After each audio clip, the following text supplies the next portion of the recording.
Alors, question numéro 13. On va revenir sur les commissions municipales puisque voilà, la commune nouvelle, comme vous le savez, nous a amené à reformater plusieurs commissions légales et puis des commissions permanentes.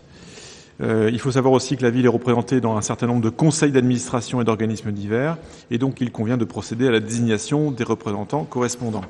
Alors, il y a cette commission dont nous avions parlé il y a quelque temps, commission consultative des services publics locaux, la CCSPL, dont il nous faut aujourd'hui désigner les membres. Alors, je rappelle que tout ça est lié, bien évidemment, à notre commune nouvelle et à la nouvelle strate de ville à laquelle nous appartenons, et que par délibération du 21 janvier 2018, le conseil municipal a fixé la composition de cette CCSPL ainsi que les conditions de dépôt des listes et modalités d'élection. Donc, je vous rappelle que la CCSPL est constituée comme suit, d'un président ou en cas d'empêchement son représentant, de 8 membres de l'Assemblée délibérante désignés selon le principe de la représentation proportionnelle et de 8 représentants d'associations locales nommés par l'Assemblée délibérante. Alors, il convient de désigner les membres de la CCSPL en procédant à l'élection du collège de l'Assemblée délibérante d'une part et la désignation des représentants d'associations locales d'autre part. Donc, il est proposé au conseil municipal de constituer la CCSPL comme suit. Donc, président qui de droit est le maire de la commune et puis les membres de l'Assemblée délibérante qui doivent être au nombre de 8. Donc, je vous demanderai dans quelques instants de vous porter candidat ou candidate. Les membres représentants des associations locales, eh bien, nous ne les connaissons pas encore, mais nous avons sollicité plusieurs associations. Donc, l'association des accidentés de la vie, la section de Saint-James, l'association des citoyens du pays du Mont-Saint-Michel, le comité local pour le logement autonome des jeunes du Mortanet, l'association de familles rurales Fédération département de la Manche, l'association des commerçants Bouger avec Avranches, la mission locale du Sud-Manche, l'association Passerelle Formation et l'association Quartier Nature. Voilà. Et il est précisé qu'en cas d'empêchement du président de l'association, celui-ci pourra donner pouvoir à tout autre membre du bureau ou salarié de la dite association. Alors, concernant cette CCSPL, est-ce qu'il y a parmi vous, dans notre assemblée, des personnes qui seraient candidates pour y siéger ? Alors, on pourrait revenir sur la CCSPL et sur ses missions. Oui, monsieur Siri. Je vous écoute. Ah, c'est Madame Leroy, pardon. Qui est-ce qui veut prendre la parole ? Allez-y. Non, c'est pour moi. Ah oui, pardon, d'accord. Ben, je vous laisse. Donc, monsieur Siri est candidat. Oui, c'est ça, très bien. Alors, le micro, Marcel. Est-ce qu'il y a possibilité, en cas d'absence, de se faire remplacer par quelqu'un de notre liste ? Normalement, les membres désignés sont titulaires. Il n'y a pas de suppléant. Non, il n'y a pas de... C'est nominatif. Mais s'il n'y a pas moyen, Non, mais enfin, attendez, ne voyez, c'est parce que, bon, ne voyez pas là de la mauvaise Oui, volonté. je ne veux pas de candidat. Pardon, Marcel ? Je ne veux pas de candidat. Oui, voilà, il se portait candidat et donc la demande, c'était qu'éventuellement je puisse le remplacer en cas d'absence. Mais bon, c'est pas marqué, effectivement. Il n'y a pas de suppléant. Il n'y a pas de suppléant. supplément. Donc, mais c'est comme après, c'était mis que le président d'une association peut être remplacé par quelqu'un de l'association. On verra ce que la. Si c'est pas possible, c'est pas possible. Si c'est possible, on le fera, bien évidemment. Il n'y a pas de problème. Sauf que là, selon l'article du CGCT, il n'est pas prévu de suppléant. Donc, je peux pas vous dire oui, mais on verra si réglementairement on peut le faire. Donc, c'est Marcel qui est très bien. Est-ce qu'il y a d'autres personnes qui veulent y siéger ? Alors, on peut revenir sur ce qu'est la CCSPL. Est-ce que j'ai la dernière délibération, pour rappeler ce que c'est ? Alors, commission municipale, désignation et composition. Donc, je reprends l'article du Code général des collectivités territoriales, donc qui prévoit la création obligatoire de commissions consultatives des services publics locaux pour les régions, les départements et les communes de plus de 10 000 habitants.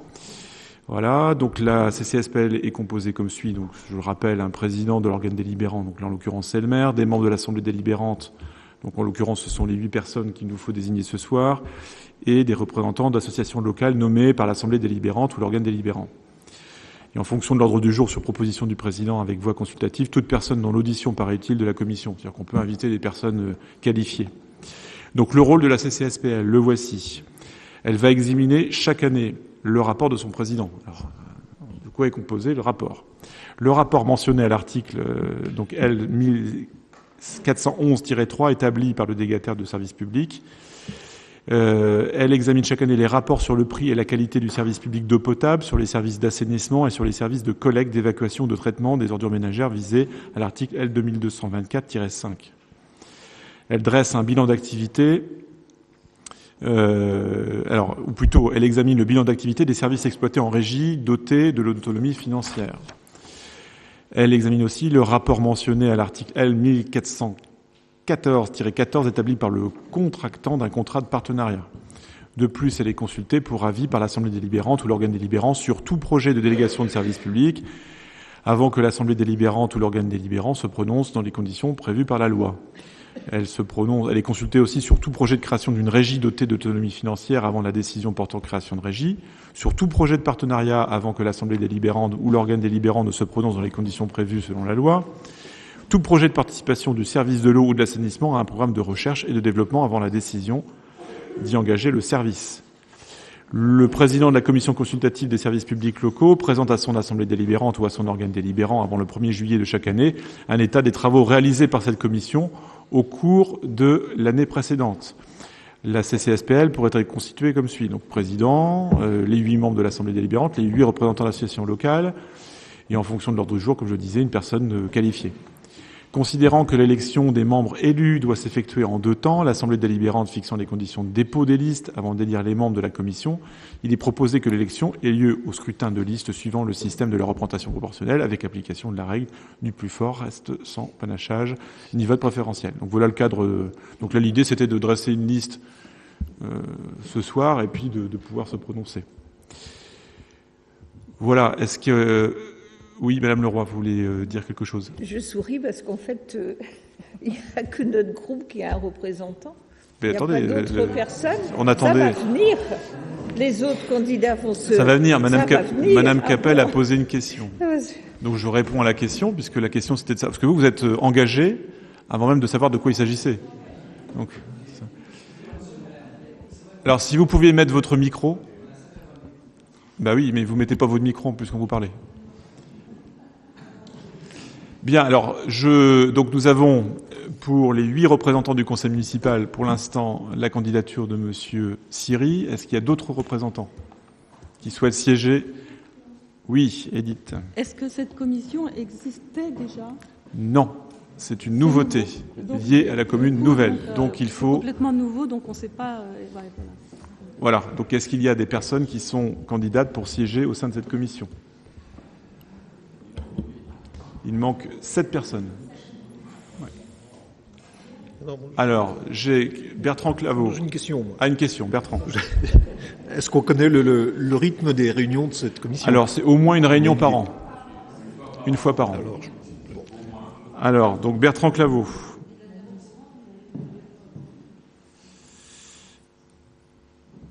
Ensuite, donc Thierry Pennec. Philippe Collet. Philippe Collet. Ensuite, Stéphanie. Hop. Ensuite, tout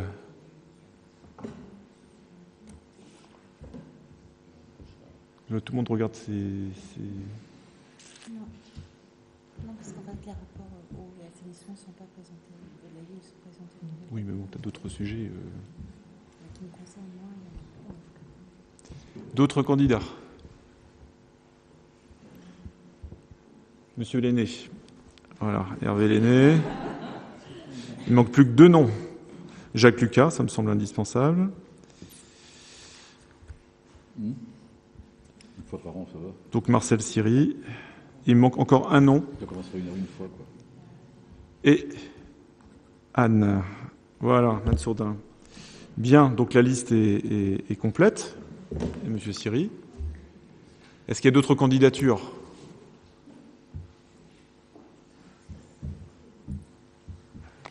A priori non. Donc, je vous propose de mettre aux voix la liste ainsi composée. Est-ce qu'il y a des personnes qui sont contre ? Très bien. Est-ce qu'il y a des personnes qui souhaitent s'abstenir ?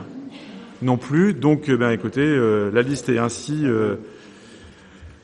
élue dans sa totalité pour siéger au sein de cette CCSPL. Je vous remercie.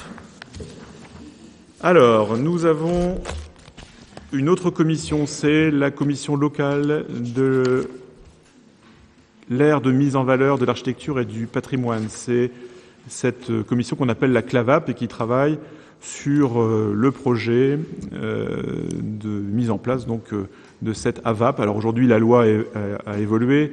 On ne parle plus d'AVAP, mais de SPR, de site patrimonial remarquable.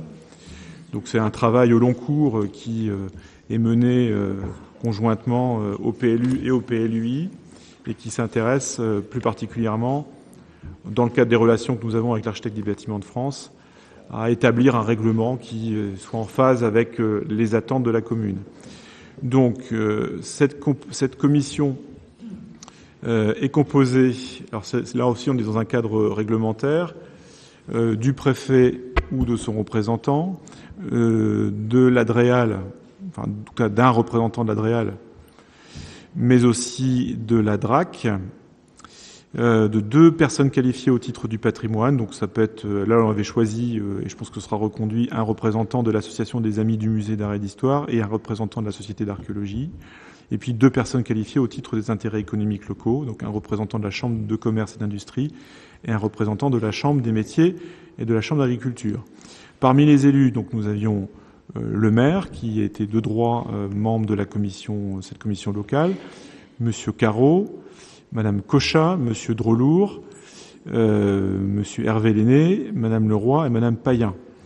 Madame de Rostolan, donc, n'étant plus disponible pour cette commission, donc il est proposé que ce soit Jacques Lucas qui puisse la remplacer. Ainsi, du côté élu, nous aurions donc le maire, Monsieur Carreau, Madame Cochat, Monsieur Drolour, Monsieur Lucas. Oui, Edith. Moi, je veux bien laisser ma place si quelqu'un veut la prendre. Alors, est-ce que quelqu'un veut Monsieur Saint-James ? Alors, on va laisser la place à Monsieur Saint-James.